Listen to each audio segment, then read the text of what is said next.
संप्रदाय के आधार पर आरक्षण नहीं हो सकता है। सुविचारित मत था, ऐसा नहीं कि भूल गए थे, रह गया था। सोच विचार कर तय किया गया था कि भारत की एकता और अखंडता के लिए संप्रदाय और धर्म के आधार पर यह नहीं होगा। लेकिन कांग्रेस ने सत्ता सुख के लिए, सत्ता भूख के लिए अपनी वोट बैंक को खुश करने के लिए धर्म के आधार पर आरक्षण का नया खेल खेला है, जो संविधान की भावना के खिलाफ है।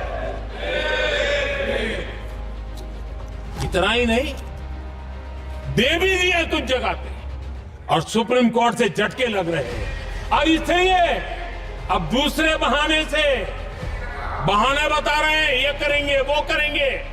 मन में साफ है, धर्म के आधार पर आरक्षण देना चाहते हैं, इसलिए खेल खेले जा रहे हैं। संविधान निर्माताओं के भावनाओं पर गहरी चोट करने का यह निर्लज्ज प्रयास है। आदरणीय सभापति जी, आदरणीय सभापति जी,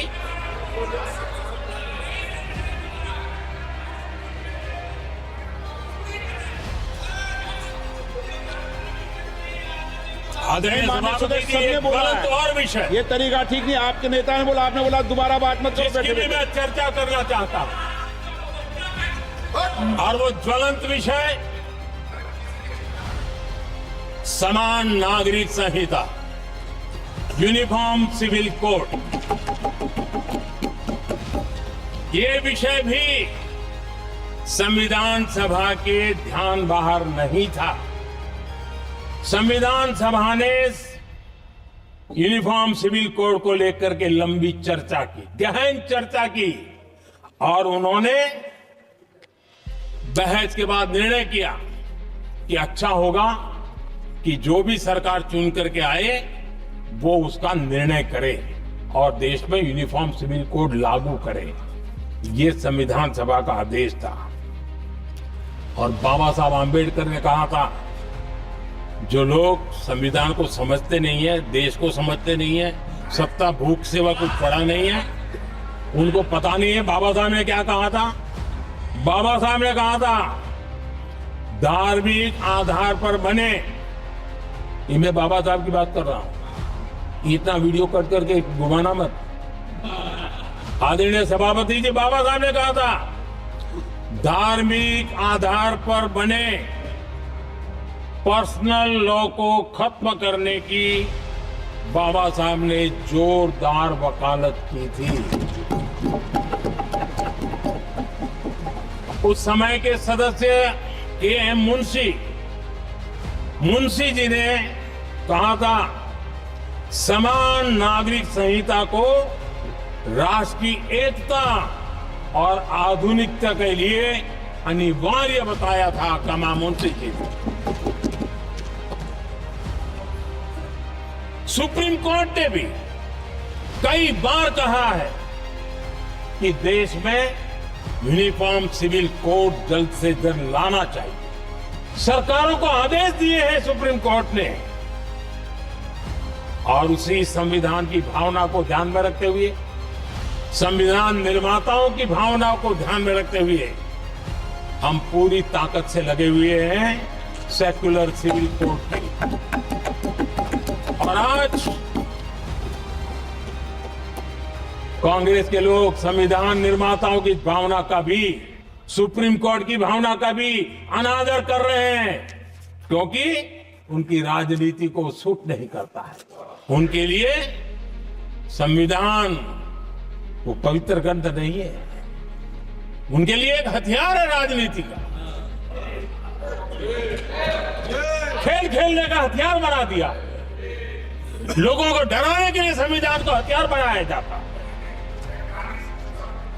आदरणीय सभापति जी, और ये कांग्रेस पार्टी, उनको तो संविधान शब्द भी उनके मुंह में शोभा नहीं देता। इसलिए जो अपनी पार्टी के संविधान को नहीं मानते हैं, जिन्होंने अपनी पार्टी के संविधान को कभी स्वीकार नहीं किया, क्योंकि संविधान को स्वीकार करने के लिए एक लोकतांत्रिक स्पिरिट लगता है जी, जो जिनकी रगों में नहीं है। सत्तावाद और परिवारवाद भरा पड़ा है। अब आप देखिए जो कैसी शुरुआती कितनी गड़बड़ हुई है। मैं कांग्रेस की बात कर रहा हूं। 12 कांग्रेस की प्रदेश की कमेटियों ने, 12 प्रदेश कमेटियों ने सरदार पटेल के नाम पर सहमति दी थी। नेहरू जी के साथ एक भी कमेटी नहीं थी, नॉट अ सिंगल। संविधान के तहत सरदार साहब ही देश के प्रधानमंत्री बनते हैं, लेकिन लोकतंत्र में श्रद्धा नहीं, खुद के संविधान पर विश्वास नहीं, खुद के ही संविधान को स्वीकारना नहीं, और सरदार साहब देश के प्रधानमंत्री नहीं बन सके और ये बैठ गए। जो लोग अपनी पार्टी के संविधान को, जो लोग अपनी पार्टी के संविधान को नहीं मानते, वो कैसे देश के संविधान को स्वीकार कर सकते हैं?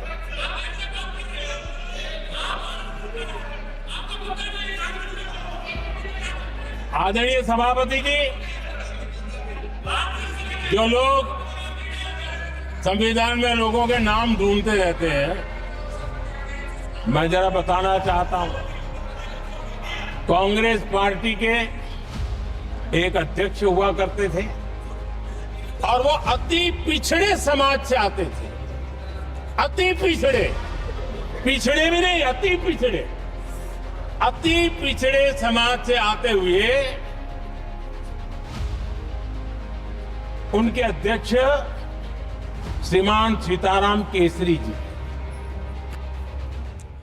कैसा अपमान किया गया। कहते हैं बाथरूम में बंद कर दिया गया, उठा करके फुटपाथ पर फेंक दिया गया। अपनी पार्टी के संविधान में ऐसा कभी नहीं लिखा गया, लेकिन अपनी पार्टी के संविधान को न मानना, लोकतंत्र की प्रक्रिया को न मानना और पूरी कांग्रेस पार्टी पर एक परिवार ने कब्जा कर लिया, लोकतंत्र को नकार दिया। आदरणीय सभापति जी,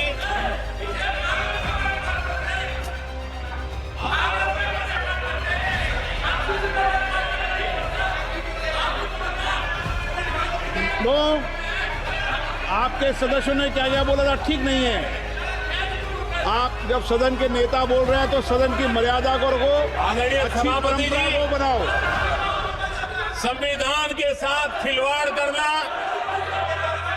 संविधान के स्पिरिट को तहस नहस करना, ये कांग्रेस की रगों में रहा है।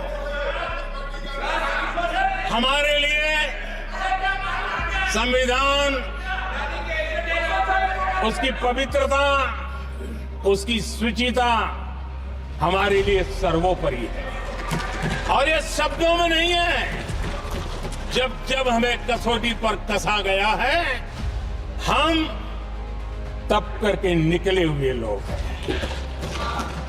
मैं उदाहरण देना चाहता हूं।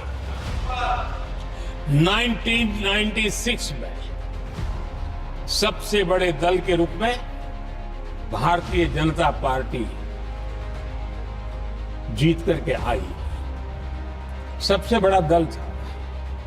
और राष्ट्रपति जी ने संविधान की भावना तहत सबसे बड़े दल को प्रधानमंत्री के शपथ के लिए बुलाया और 13 दिन सरकार चली।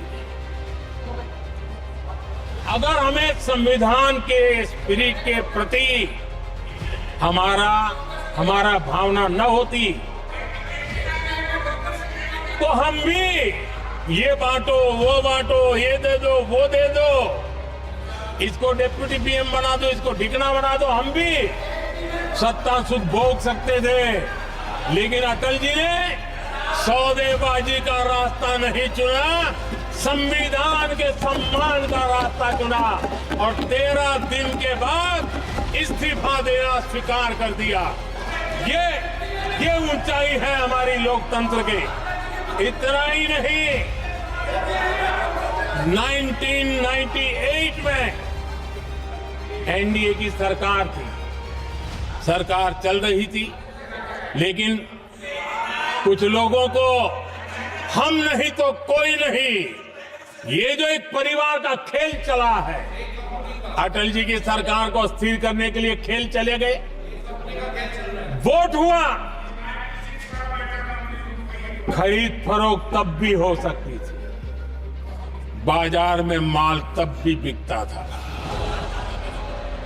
लेकिन संविधान की भावना के प्रति समर्पित अटल बिहारी वाजपेयी जी की सरकार ने एक वोट से हारना पसंद किया, इस्तीफा दिया, लेकिन असंवैधानिक कोई कृत्य नहीं किया। ये हमारा इतिहास है, ये हमारे संस्कार है, ये हमारी परंपरा है। और दूसरी तरफ अदालत ने भी जिस पर थप्पा मार दिया, कैश फॉर वोट का कांड, एक लघुमती सरकार को बचाने के लिए संसद में नोटों के ढेर साक्ष्य के रूप में रखे गए, असंवैधानिक तरीका। सरकार बचाने के लिए भारत के लोकतंत्र की भावना को बाजार बना दिया गया, वोट खरीदे गए। आदरणीय सभापति जी, 90 के दशक में कई सांसदों को रिश्वत देने का पाप, यह संविधान की भावना थी। क्या 140 करोड़ वासियों के मन में जो लोकतंत्र पनपा है, उस लोकतंत्र के साथ यह खिलवाड़? कांग्रेस के लिए सत्ता सुख, सत्ता की भूख, यही एकमात्र कांग्रेस का इतिहास है, कांग्रेस का वर्तमान है। आदरणीय सभापति जी, 2014 के बाद एनडीए को सेवा का मौका मिला। संविधान और लोकतंत्र को मजबूती मिली। ये पुरानी जो बीमारियों थी, उस बीमारी से मुक्ति का हमने एक अभियान चलाया। बीते 10 साल यहां से पूछा गया, हमने भी संविधान संशोधन किए। जी हां, हमने भी संविधान संशोधन किए हैं, देश की एकता के लिए, देश की अखंडता के लिए, देश के उज्जवल भविष्य के लिए और संविधान की भावना के प्रति पूर्ण समर्पण के साथ किए हैं। हमने संविधान संशोधन किया, क्यों किया? इस देश का ओबीसी समाज तीन दशक से ओबीसी कमीशन को संवैधानिक दर्जा देने के लिए मांग कर रहा है। ओबीसी के सम्मान के लिए, उसको संवैधानिक दर्जा देने के लिए हमने संविधान संशोधन किया है। हमें गर्व है ये करने का। समाज के दबे कुचले लोगों को उनके साथ खड़े होना, ये हम अपना कर्तव्य मानते हैं, इसलिए संविधान संशोधन किया। आदरणीय सभापति जी, इस देश में एक बहुत बड़ा वर्ग था, वो किसी भी जाति में क्यों न जन्मा हो, लेकिन गरीबी के कारण अवसरों को वो पा नहीं सकता था, आगे बढ़ नहीं सकता था, और इसलिए उसने असंतोष की ज्वाला भड़क रही थी और सबकी मांग रहती थी कोई निर्णय नहीं करता था। हमने संविधान संशोधन किया, सामान्य जन के गरीब परिवार के 10% आरक्षण का किया और ये पहला आरक्षण का संशोधन था। देश में कोई विरोध का स्वर नहीं उठा, हर किसी ने प्यार से उसको स्वीकार किया।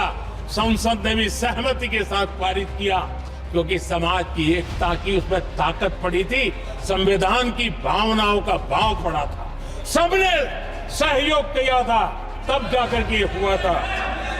आदरणीय सभापति जी, जी हां, हमने भी संविधान में संशोधन किए हैं, लेकिन हमने संविधान में संशोधन किया महिलाओं को शक्ति देने के लिए। संसद और विधानसभा में और संसद का पुराना भवन गवाह है, जब देश महिलाओं को आरक्षण देने के लिए आगे बढ़ रहा था और कानून यानी बिल पेश हो रहा था, तब उन्हीं का एक साथी दल वेल में आता है, कागज छीन लेता है, फाड़ देता है और सदन स्थगित हो जाता है और 40 साल तक विषय लटका रहता है। और वो आज उनके मार्गदर्शक है, जिन्होंने देश की महिलाओं के साथ अन्याय किया, वो उनके मार्गदर्शक है।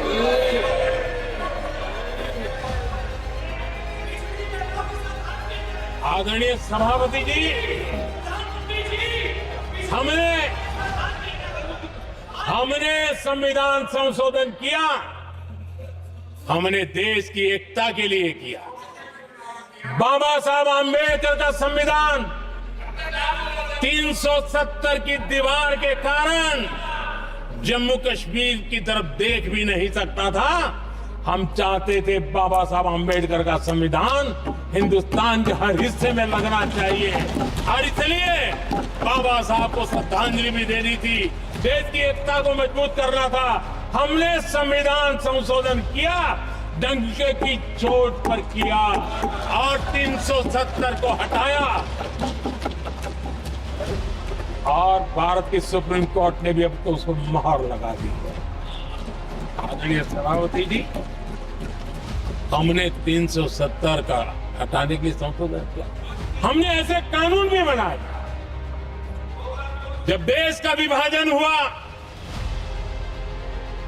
महात्मा गांधी समेत देश के वरिष्ठ नेताओं ने सार्वजनिक रूप से कहा था कि पड़ोस के जो हमारे देश हैं, जहां जो माइनॉरिटीज है, वो जब भी संकट में आएगी तो उनकी चिंता ये देश करेगा। गांधी जी का वचन था, जो उनके नाम पर सत्ता पर चढ़ जाते थे उन्होंने तो पूरा नहीं किया। हमने सीएए ला करके उसको पूरा किया। वो कानून हमने लाया, हमने किया है और गर्व के साथ आज भी हम उसको ओन कर रहे हैं, मुंह नहीं छुपाते हैं, क्योंकि देश के संविधान की भावना